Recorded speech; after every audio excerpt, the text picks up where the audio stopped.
it's about 3:30. We're on the road, the M20. We've just left the card collection. The plan was that the next place we would visit would be a shop in Portsmouth, the Merchant of Magic, and unfortunately it closes before we can get there. Even more unfortunately, it won't open again until Monday, and it's currently Friday. So even though tomorrow we have to backtrack to Portsmouth to visit the Magic Attic because they're not open today on Friday, the Merchant of Magic isn't open on Saturday. So we're going to have to backtrack to Portsmouth anyway, and we're still not going to get to see the Merchant of Magic. Of course, you're probably thinking the exact same thing that Becky was when I recorded this. Yeah, why bother backtracking to Portsmouth if we're just going to come back later? So we decided to cut our losses and head straight to Plymouth after a good night's sleep. Until... So this morning, thanks to an 11th hour suggestion, there's actually an extra shop on the route, which is Mike Donata's Magic Studio, which we're going to first thing, and then onwards to Top Secret Magic in Plymouth. Hooray! Well, here we are, Mike Donata's Magic Studio. We were going to come here last night, but we were a tiny bit too late getting across from... where the hell were we yesterday? Ashford. A little bit too long to get across from there.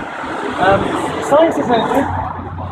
However, it seems that in the night there's been a little bit of an issue with the shelving, so we can't film too much inside because they're currently moving things around and stuff. We're going to do a little piece inside just to sort of say hello to Mike, and then we're going to move on to Plymouth. So let's head inside. So here we are inside. This here is Mike Donata. Wave to the camera. How long have you been in this place? I've been here for about 13 years. 13 years. Oh, it says it's a studio. Presumably you have some studio space somewhere. This is for... the studio. Oh, this would normally be the studio space where you're not moving the shelves. No, okay. What's happened this morning is I've come in, and this metal unit near the window over there is dropping through the floorboards, and you can see at the bottom there that there's a bit of a dip. And I noticed that the unit was all twisted, and I was trying to work out what's going on.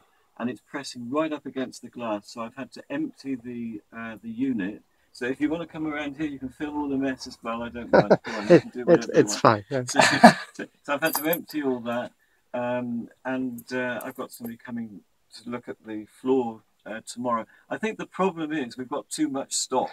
Yeah, I think that's fair. This place has a lot of stuff on every surface. Yeah, I mean it's literally from floor to ceiling, and it might even be through the floor to ceiling any moment. Somebody came once, and it was a kid. He was waiting for the shop to open, and he did a blog, and I saw his blog after he left. It's just I was searching on the internet for something, and I saw my name come up, and I wondered what it was. So I looked at his blog, and he said, and I visited Mike Donata's Magic Studio. It was the highlight of my holiday, visiting my nan, and his cabinets looked like a bomb had exploded in them. If you go to Davenport's, you'll find it all very neatly laid out, like a dozen items per shelf. And you look at mine, and he's absolutely right. It does look like a bomb's exploded because you see something 1 minute, and then when you look to find it the next, you can't remember where it was because there's too much in there. I've been here through the night with one customer that came from Brazil. He came into the shop at 3 o'clock in the afternoon, and we got out at 7:15 the following morning. Wow. He wanted to see everything, Everything. He still didn't. I hope he bought lots. Every other shop, we've asked them if they'll demo something, but I think you're in a bit too much disarray for that. However, I've resolved to buy something from every shop to make it worth the while of the shopkeeper. So I'm not decided what yet, but I will pick something that I can reach. So it's not so much of a... It's probably easier to find stock on Mike's website, but then you'd miss out on the fantastic in-store experience. One of Mike's selling points is that for many products, he's developed his own routines and handlings exclusive to his store. And if you go there, he'll perform them for you. My story is this, and if you believe this, you believe absolutely anything. You may even believe in magic, you never know. And every day of my life up until last Christmas, I wake up in the morning, and I had this quirky thing that I used to do. I used to roll a die on the table, and if it landed on a 6, it meant that it was going to be a really, really lucky day. If it landed anywhere else, then it was going to be a really rubbish day. And then last Christmas, a friend of mine bought me a little present, and I unwrapped it, and I saw that it was this box. And I said, "Is it a magic trick?" And he says, "No, it's not a magic trick." And I said, well, what is it? What does it do? He said, it doesn't do anything. And I said, well, why? So he said, well, it's going to save you a lot of time. The next time you roll that die and it lands on a 6, take the lid off, unscrew the screws, pop the die in the box, and you've always got your lucky 6. You can carry it in your pocket, it can rattle around, but it will never turn over to an unlucky side. So you can carry it with you forever and it will always bring you good luck. Anyway, that's what I've done, and you can have a little try if you like. Just shake it around and see if you can get it to turn. And it would help if the box was deeper and also wider. Now, I'm going to ask you for your lucky number. Pick a number between 1 and 6. It's a free choice. My lucky number is 4. 4. Okay. So let's just see if we can find the 4. My eyesight's terrible. Okay, there it is. Look, it's on the top. Yes. So you could knock my 6 into oblivion if you can get that 4 on the top. But it would help if the box was wider and deeper, because hopefully he's had the box made so that it will only house my lucky side up, number 6. But if you concentrate on the 4, just concentrate, I'm just going to shake the box from side to side, and there's your 4 now on the top. But it's not about your 4, it's all about my 6, it's about my lucky number. If I don't get my lucky number back within 20 seconds, I get bad luck for a whole year, so I've got to get the 6 back again really quick. So there's the 6. Now, Mrs. Camera Lady, give me a number between 1 and 6. 2. 2, okay, so let's find the 2, and there's the 2, it's on the top, and maybe you could try to get her 2 to the front for me.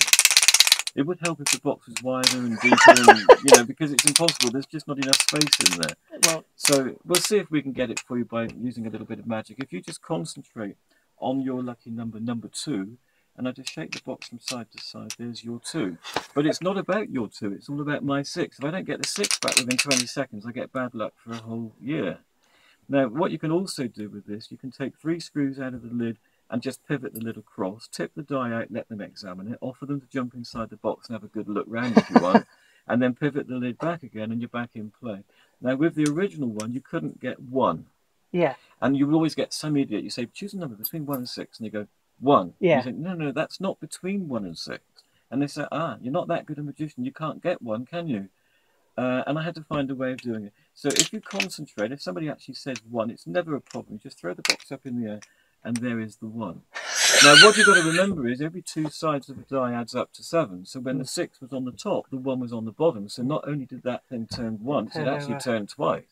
Now, to get that back to the 6 again, I've only got a few seconds left. If I don't get the 6 back within 20 seconds, I get bad luck for a whole year, and there's the 6 back again. You can examine absolutely everything. That's my version. I love it. I've got lots of original things I come up with all the time, to be honest. Yeah. That seems to be like the way in which magic shops succeed these days. Is you've got to have original stuff. But when you think about it, if you're ordering from magic dealers, the percentage markup is like meant to be 30 to 40%. But then by the time you've paid the shipping from whichever country, God knows where, you're paying sometimes 30 or 40% on the shipping. You can't make any money at all. Yeah. And I'm constantly being told by my suppliers overseas, don't order dove pans, because a dove pan will increase the size of the box and the dimensional weight of the goods in it. You're better off sticking to little packet card tricks where you can get 100. If you're going to buy a dove pan, buy a bunch of stuff to put inside it. Yeah, but they won't do that, because when they get them made, they're already packaged in a box, and they don't want to waste time cutting open the box to get into it. But you're right, if only they would do that, it would make the shipping cheaper, but they won't do it. So, maybe there's a scope for like a magic set, which comes with like everything inside a dove pan. So it's just one box. Everybody wants a dove pan. Well, this is the thing, isn't it? It's always a juggling. But if you can produce some of your own tricks, which, like you say, is the way to go, you've got to. And if the trick is good, it will sell, and you make more money on the tricks you make yourself than you will anything that you buy. But a lot of the magic shops, when you think about it, they do jokes, tricks, and wigs and fancy dress, and you do make a lot of profit on that, and they can get British suppliers for that. Yeah, there's no real British supplier for magic. Yeah, it all comes from really. It's all Murphy's. Yeah, Murphy's and the American ones, basically. Yeah. In the time since this journey was recorded, we've had several people suggest additional shops, so a Magic Tour 2.0 isn't outside the realms of probability. If we go ahead with that, I'd like to drop back in on Mike and see how his shop looks after the inevitable repairs. Next time we continue south to visit the world's smallest magic shop in Plymouth. Until then, I'm Amazing Stace. And I'm Rebecca. Remember to like and subscribe, And we'll see you next time.